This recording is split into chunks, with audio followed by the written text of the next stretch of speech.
I'm going to talk sort of about stakeholder engagement history and where it might be going, trusting that my three colleagues will fill in present best practice, that they're going to give us three robust cases from organizations who are undertaking stakeholder engagement right now.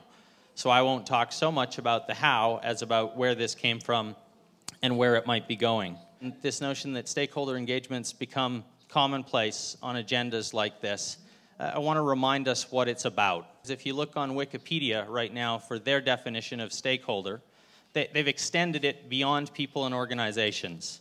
And their exact definition right now is a person, group, organization, or system who affects or can be affected by an organization's actions. I doubt that's receiving widespread acceptance yet, but I think it's an important intellectual notion that stakeholders are no longer just people and other organizations, but also systems.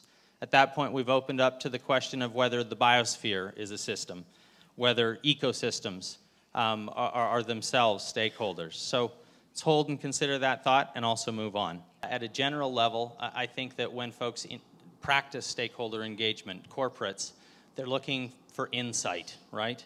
They're looking for intelligence and particularly insight about society's expectations on private sector performance or contribution to sustainable development. And they gain the opportunity to avoid risk by making the wrong moves, maybe to create value by positioning products and services or changing their supply chains in a way that get ahead of trends in sustainability or sustainable development, and at least the opportunity to have the intelligence to better manage dilemmas that they're going to face in the course of running their business. On the stakeholder side, I think that what they're seeking is influence, right? They're investing serious time, and in many ways their work, their life's work sometimes, and intelligence and understanding, and whether it be giving or being compensated, they're handing that wisdom to, in this case, private sector actors, hoping for influence in a way that will accelerate the pace of sustainable development. And so the question that pushes behind stakeholder engagement between corporates and civil society for me is whether the trade-off, insight for influence, is a good one. Are stakeholders getting enough to justify continuing participating in this way? And are companies, on their side, getting enough insight to justify continuing these kind of dialogues? I said, this is not the normal state of affairs, that corporations and civil society sitting down to talk about sustainable development just isn't how we've always done it. So where did this come from, and where do we date a history? And I think you could plot this timeline from a bunch of different places. But conveniently, we're sitting on top of the 40th anniversary of Earth Day. And I think that 4-decade timeline works pretty well to kind of illustrate how we got here today. And I don't know how many of you know the specific story of how Earth Day came to be, but a senator from Wisconsin, a Senator Nelson, visited California in 1969, just after the Santa Barbara oil spill off the coast, and he was outraged by the environmental damage that he saw. And he was inspired to do something about that and conceived the idea of Earth Day as a national teach-in on environmental issues. He was really looking to kind of grab the power of the teach-ins that had been happening on the Vietnam War and the energy that had come out of the civil rights movement and focus it on environmental issues. So Earth Day was struck for April in 1970. It was supposed to roll out primarily through universities.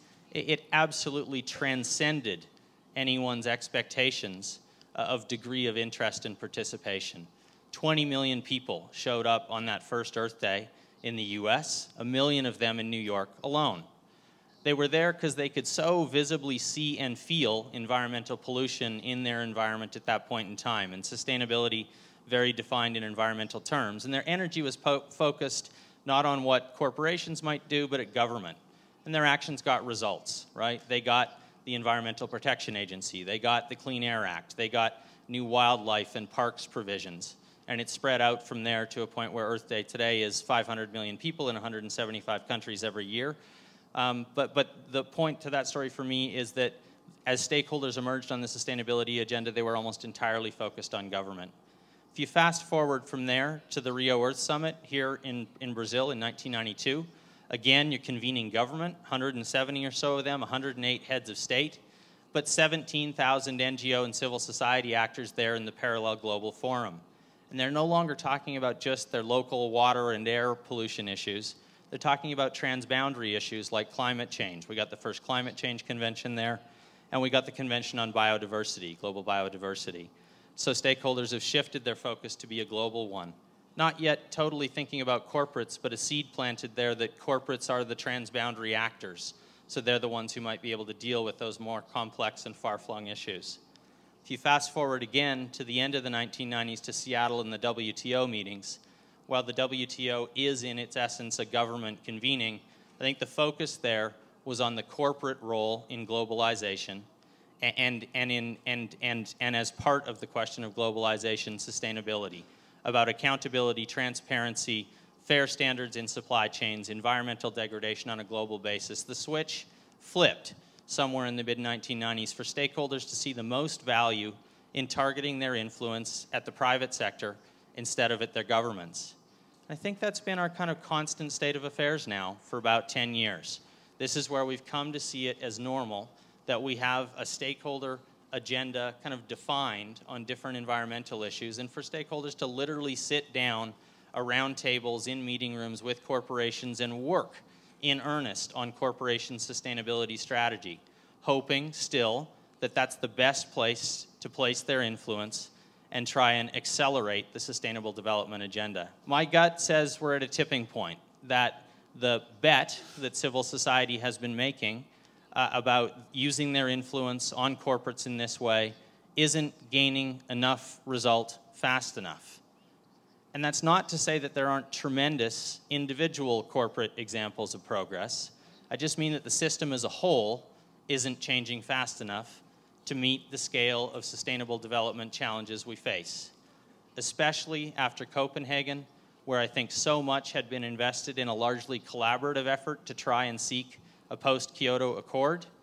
I think in the wake of the recession, the series of meltdowns from the housing bubble through Lehman, through the Greek bailout last week, that stakeholders are again asking, is this the best way to progress the stakeholder development agenda?